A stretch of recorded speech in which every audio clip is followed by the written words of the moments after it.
And we're live. Okay. Sorry, YouTube is a little confusing for us going live, so bear with us. But we're back again, week 25 now. Can you guys believe it? Week 25 into this thing, and we're back. It's Solly and Karen. And we had no church today, actually. Has nothing to do with the government, thank God. It's just because of the fires that are going on. The air quality is extremely bad outside right now. So I think it was a good call from our pastor and the leaders and stuff. So stay inside, stay safe. Don't breathe too much of that air. If you've been working out, biking, doing any of that stuff, make sure you just stop it for a little bit and stay inside, stay indoors. But today we got a lot of, not a lot of, but a major activity for you guys that we spent a lot of time on and I think is really fun. And I want you guys to join us. So if you saw in the thumbnail, we're going to play a game. Now, I kind of clickbaited you because it's not a card game. So welcome to your first clickbait for church, okay? It's not a card game. It's actually going to be a little different, but it's the same idea. Earlier this week or last week, I was playing this new game called, Trial by Trolley, okay? And I was playing it with Carmen, her sister, and my cousin David. And what it was is basically like a moral dilemma game. We'd have to go, you would have to choose two places that you would have to kill, and it's two railroad tracks. And so there's one conductor, and two teams have to convince that conductor which side he should go kill based off of the cards you place there. This person is there. The scientist that cured cancer is there. It would give you options like that. And so sure enough, this game is inspired by that. But also the message for today links into this a lot. The message is called Let God Do It His Way. So in that spirit, I named the game, Which Way is the Right Way? Which way is the right way? Say it again. Which way is the right way? Okay. So in this game, I'm going to give Karen a couple scenarios, and she's going to give me a couple scenarios, and we're going to do a couple more at the end, and she's going to try to decide which way is the right way. We were going to decide which way God would choose, but we're not going to do that because these are really hard. And I don't know. I don't want to speak on behalf of God. So we're just going to choose the way that we think we would choose and that we think is the most morally sound way. Okay, so I'm going to give you guys the first scenario.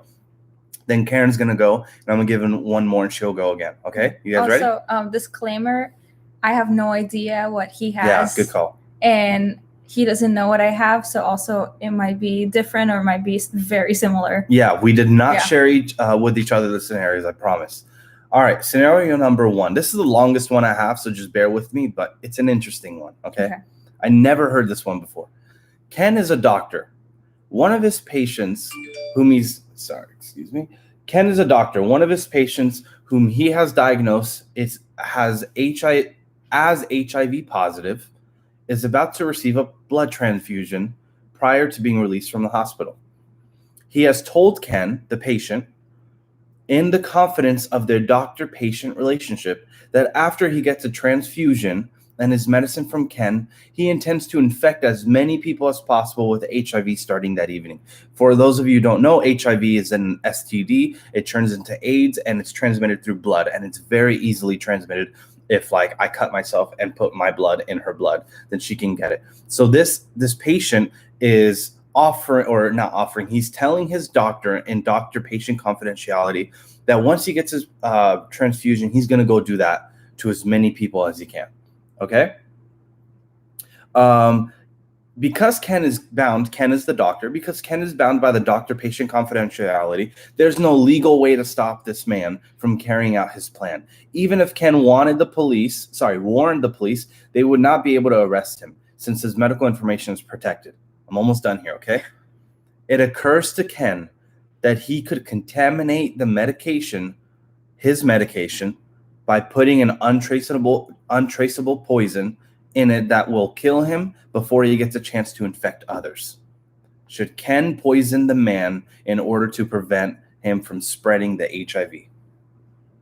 And so for those of you listening at home, try to figure this out in your head. You basically got a patient, you got a doctor. The patient has HIV, is getting a blood transfusion, and then tells the doctor, hey, after you do this, I'm literally going to go infect as many people as possible. The doctor can't report it, okay, because it's legal reasons. So the only opportunity he has to stop it is to either just give him the blood transfusion and see what happens, or secretly poison him, but he'll never get in trouble. The doctor, okay? What would you do, Karen? And you can take your time. Okay. I'll distract the audience as you take your time. As you think about this, think about what you would do. Think about what the right call is, because sometimes what you would do is completely different from what the right call is. Because remember, which way is the right way? You don't know, and if we don't know, then nobody knows, right? Because we're perfect. So if Karen answers that answer, whatever answer she's going to answer, it's going to be correct, and you just got to go with it. All right, complete joke, but kind of. Okay, I have my answer now. You have your answer? Okay. I was just procrastinating there, guys. You ready? Okay, I'm ready. What would you do? I would not report the patient. Interesting. Okay. And Well, you can't, so. Yeah, I would just let it happen and not poison him. Ooh. Because Mm-hmm. I don't know if a lot of people know, but I'm a psychology major. So I'm studying, I want to be a therapist. So this is actually one of the things that I just studied. If you know that one of your clients plans to hurt someone else and tells you about it, as a therapist, you can't say anything and you can't warn anyone, just because you decided that you're going to keep it confidential. So I think I've already talked about this with my professors and thought about it. So you're going to let Ken or the patient go crazy and just do whatever he wants. You're not going to get in the way of it. Yes. I'm just trying to guilt trip, guys. I would do the same thing, but okay. All right.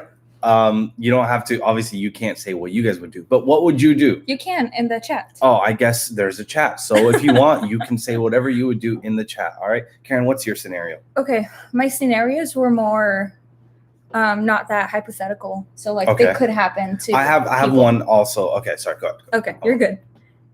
Okay. That one was the longest one. By the way, I got that one off the internet. I didn't make that up. Okay, go ahead. Okay. So pretend you're in high school or college or middle school. Okay, your friend wants you to go to a party. Uh-huh. Also pretend you're under 21. Okay. So you're under 21, your friend wants you to go to a party with them, with underage drinking and drugs. Okay. Every high school party. Right. And you keep saying no, but your friend really wants you there, kind of guilt trips you. And then at the end, your friend tells you, why don't you come and just be our designated driver? So you don't have to drink. That got me. And you don't have to do drugs, but you're going to be there. And it's underage and illegal drugs. What do you do? This is a hard one. Let me give you guys a little context. In college, I've done this a lot. Not go to parties and stuff, but my friends were into drinking and I didn't really drink. And but we were all 21, I would always offer to drive for them so they can stay safe. So there were times where I would go to a birthday party, like appropriate ones with casual drinking or whatever. And I would just go with them just so I can drive them afterwards. And so this hits home. I don't think she did that on purpose, but look, I think the right thing to do is to not go to that party. You are not responsible for them. They're doing something illegal. What I would do is I would go. I probably wouldn't be in the party. I would probably wait outside the entire time. And I know I can't go against the scenario, but if that's part of the scenario, I would go to the party, wait outside in my car the entire time. And even though my friends are making a terrible, terrible decision, I would want to take care of them anyways, because I don't want them to drive and something happens. So you'd stay in the car for hours until the party's over? Yes, I'm gonna download a lot of YouTube videos, watch my week 24, all week 1 to week 24 straight through on Facebook, YouTube, and Instagram. All right, that's where you can find us. So that's what I would do. Okay. My next one, and then she has one more, and then we're going to get on with this. But this one's a little shorter. It's easier. You witness a man rob a bank, but instead of keeping the money for himself, he donates it to a local orphanage. You know this orphanage has been struggling for funding, and this money will allow the children to receive proper food, Karen, and clothing and medical care and assistance. If you report the crime, the money will be taken away from the orphanage and given back to the bank. What do you do? What do you do? Okay, I have my answer. Go ahead. I would report it. And even though... Wow. I have my reason. Okay. Even though the orphanage wouldn't get money that they need, I would still report it because I follow rules. That's just my personality. Okay. And I think that if the orphanage doesn't get the stolen money, then they will get money elsewhere in different, I don't know, somehow. That's just what I believe. Okay, sure. I won't fight back, but I really want to, but we're low on time, so I won't fight back on It's that one. hypothetical. Yeah. Okay, go Okay, ahead. are you ready for mine? Yes. Okay. Oh my gosh, I have something that's very similar to. Okay. Okay. This is based on a real story, something that happened to me in high school. Hers is probably way more applicable than mine so far. Okay, so you know that your friend steals food and snacks like chips and candy from grocery stores Uh-huh. and sells it to his friends to make money. So he steals it completely free. Oh, steals it. Oh, okay. Yes, steals the snacks and the food, and then sells it so he gets money. Got it. And he really wants you to help him out because he needs money. Do you buy the snacks knowing it's stolen? Oh, wow, that's a good one. What kind of snacks are they? Good snacks. Like hot Cheetos? Like you're in school and you're hungry. Like and like hot Cheetos. Are they baked hot Cheetos? Yes. He stole the good stuff. Look, this is a little selfish. So what I would do, again, might not be the right path. I would buy the snacks I like. Okay. I'm probably buying, or no, I don't want to say that argument. Okay, I'm gonna just go a different route. I'm gonna buy the snacks that I like and tell him, if you don't go report yourself, I will tell the 7-Eleven or whatever. But then walk away with the bag of hot Cheetos in my hand. Oh, so you'll tell the 7-Eleven that your friend stole the snacks, but you're secretly eating the same snacks Well, that he I stole. would, by the time I arrived to 7-Eleven, my hot Cheetos would have been done Okay. completely. And I'll wash my hands because they stain it red. Oh, okay. Yeah, okay. So that's a hard one, though. Actually, that's a really hard one. I got one for you guys specifically, okay? So, Karen, you don't have to answer this one. Okay. God tells you to do something, okay? You, the audience, you, the youth. Something that seems absolutely hideous. Something so hideous that you question if it is even him. But at the end of the day, you know for a fact, without a single doubt, it's him. Doing this involves you hurting someone that is innocent and making you go into a deep, deep, deep state of depression. God does not explain why, nor does he give you an alternative to what he wants you to do. He simply tells you to do this hideous thing. Would you do it? Would you let God do it his way? So take a second, think about it. Would you do it? It's from God, but it's completely hideous. Okay, there's your second, because you can click the pause button and you had your second. Well, this actually happened in the Bible. And a lot of us forget, not the story, but we forget that this is a moral dilemma that this person was facing. In Genesis 22, verse 1, sometime later, God tested Abraham. He said to him, Abraham. And Abraham said, Here I am. Then God said, take your son, your only son whom you love, Isaac, and go to the region of Moriah. Sacrifice him there as a burnt offering on the mountain I will show you. Let me give you guys context. This guy has a son, Abraham, and he hasn't been able to have one. This is like his prized possession right now. And God, out of nowhere, it seems like, maybe out of nowhere from what we know, God tells him, take your son and sacrifice him. I hope you know that involves a knife. That involves a knife killing him, and that also it's a burnt offering, meaning this is very visual, but this is literally in the Bible. He's literally to burn the body.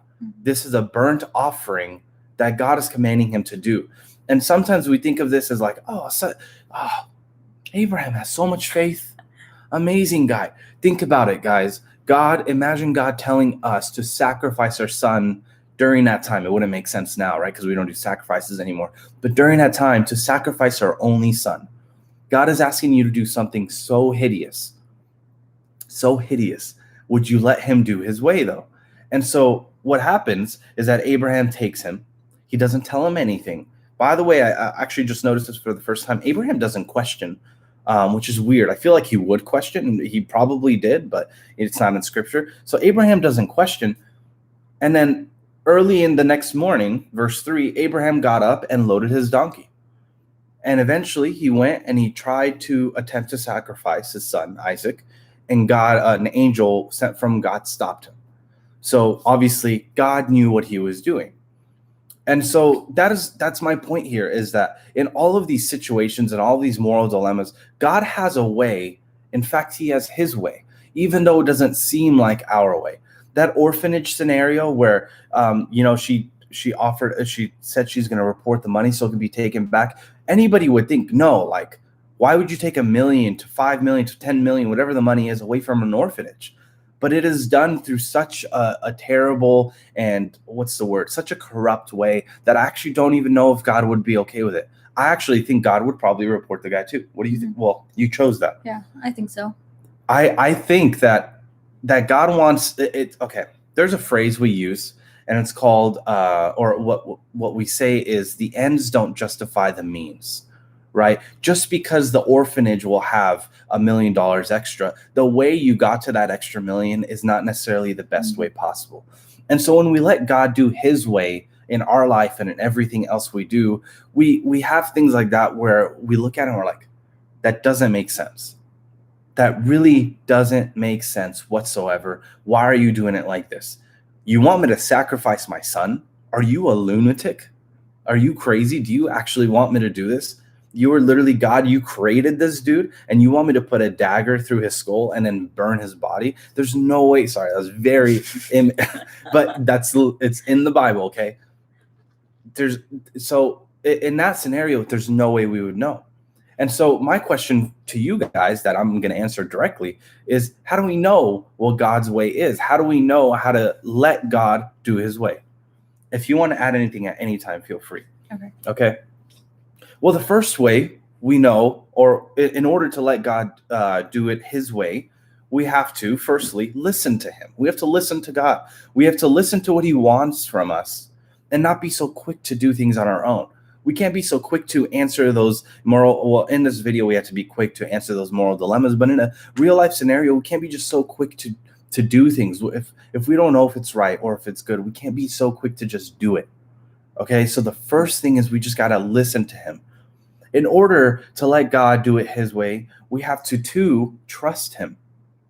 We have to trust that whatever he's deciding, whatever he's going to do in our lives is actually the best possible solution, because we are letting God do it his way. Okay? We have to know that whatever he's going to do at the end of the day, whether it seems like it hurts us or it hurts someone else, it is actually the best viable option. We have to understand, listen to this, okay? We have to understand why he does what he does. But we have to know that we will never understand why he does what he does. But that is the beauty of letting God do it his way. Understanding that God is a being that is all-knowing and that he will do things that we don't understand is the beauty of who he is, because it means he is perfect and we are not. And we are full of sin, we're full of all these things, but because of him, we are able to communicate with him and listen to him and understand him and trust him. In order to let God do it his way, number 3, we have to follow through. Just like Abraham, we have to pull that dagger up. We have to be ready. Do I have sweaty pits right now? No, I'm good. We have to pull that dagger up, and we have to be ready to just lay it down on that sacrifice, right? We have to follow through completely. We can't be like, hypothetically, if Abraham was like, yeah, I'm gonna do it, and he knew God was gonna stop him or something, and fake the whole thing. And when he got the knife and he was about to do, he was like, hey, God, like, I'm here. I don't want to follow through. I'm not actually gonna do this. I just wanted to show you a facade. But that's not what Abraham did. He pulled up the dagger and he was about to commence with the stabbing. Okay, we have to understand that no matter what situation it is, no matter how bad it gets, we have to follow through with it. Did you have something to add? I have like a real life example. Okay, give it to us. Something that actually happened to me, because Solly always has all the cool stories. So I guess I get to say a cool story now. I don't know if a lot of you know, but I came from Egypt when I was in middle school.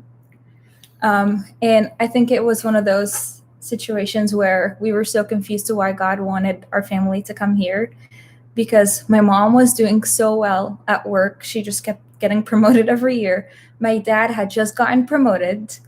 I had just started a new ministry where I did worship with girls who didn't have like anywhere else to go, and we would like help them. Like we would help them with school supplies and with just other stuff. And I was so confused. And God just told us to leave the country, leave our friends, leave our family, leave Perfect example.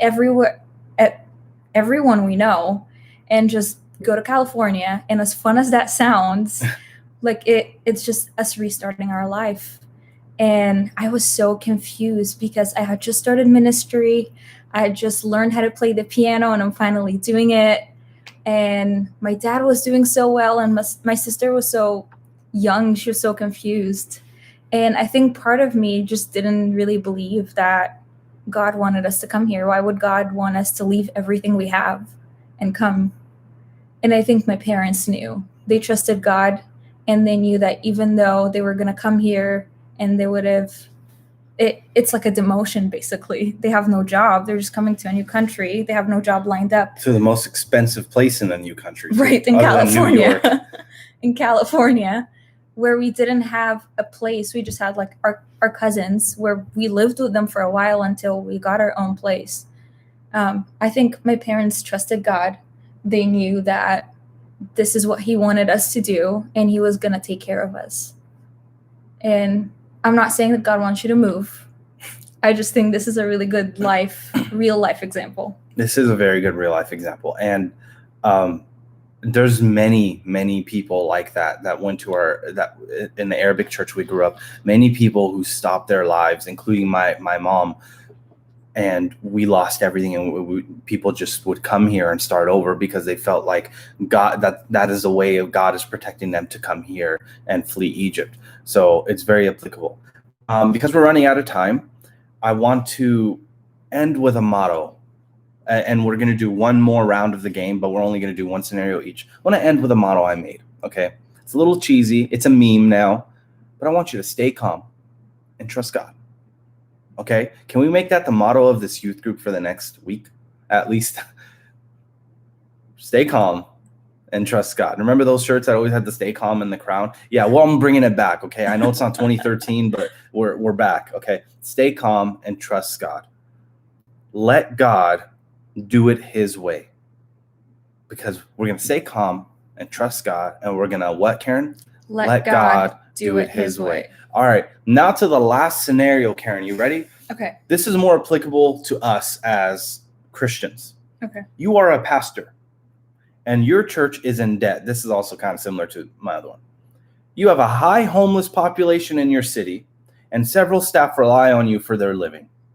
Someone makes a generous donation that would get you to pay off your church, make an enormous donation to your local homeless shelter, and continue to pay for your staff for years. Okay? This is a fat donation. Okay. After receiving it, you've already received the money, but not spent it. You find out the donator is a drug dealer. Do you give it back, or what do? You can't report him because he's a drug dealer. He's high up there. He won't get in trouble. So the only option is to give him the money back or keep the money and spend it. What would you guys do? Think about this. Okay, this is a good one. I go back and forth on this one every day. All right, Karen? Okay. I would give the money back because... You hate the homeless, that's why. Because you hate people getting paid at church? Mm-hmm, yeah. Okay. You heard it here first, guys. If you work at a church, don't work at Karen's, because she doesn't care about you getting paid. She doesn't care about your church property. I think everyone should work for free. Okay. Because if I'm a pastor at a church and I'm taking care of the population, taking care of everyone, and trying my best to make sure that every employee gets paid every month, if I refuse the money, I have no doubt that God will bring money from the sky. Okay. From the sky. What if this was the money from the sky? I don't think God would bring money from a drug dealer. So God can't use the wicked. He can. He to- can. No, I'm he can trolling, bring guys. the drug I don't- dealer to church. I'm just trolling. He would be saved, then donate the money. Okay, completely trolling. Ignore that last part. We're not getting into that. But I hope you enjoyed the game. Actually, Karen, do you want to do your Yes. one more scenario? Go ahead. Okay. Okay. Pretend you're in high school. Okay. Again. I am. Okay, great. So your parents told you if your next grade, if you get like bad grades one more time, you will be grounded. Okay. You know they don't check your grades. They Ooh. just trust that you will tell them the truth when they ask. Ooh, okay. Okay. So it's a Friday Mhm. afternoon. You're back from school. I know this happened to half of you, so you guys better be listening to this one. You're back from school. Your Okay. parents sit you down. They say, "All right, Sally, what are your grades this quarter? We trust that you'll tell us the truth. Okay. And if you get bad grades again, you're grounded. But you have a concert tonight, and you don't want to be grounded.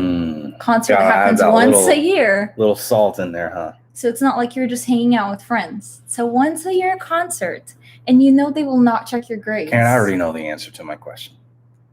Look, what I'd want to do is I would want to not lie to them. What I would do, I would lie to them up the wazoo. Okay, I would lie to them straightforward, not even think twice about it. You know why I know that? Because that has happened before numerous amount of times. Not in high school, but in junior high. Before I was a good kid, Mhm. I would lie. I forged my mom's signature once. I'll tell you guys that story, and I got suspended. But I forged my mom's signature once on a grade report because it was straight D's and F's, and I told her I had gotten A's. And I forged it, gave it to my teacher. And that's a good story. I'll tell you guys one of these days. But what I would want to do, ideally, I know the right Yeah. decision is I wouldn't lie to them. Okay, But what I would do is I would straight up lie to but them. what's the right I would way? lie to them so hard. But the right way is to not lie to them. So moral of today, guys, is don't lie to your parents. Okay? Have a good one, guys. Take care. And remember to let God do his way. And remember to stay calm. There it is. Stay trust calm God. and trust God and don't lie to your parents. All right. Bye, guys.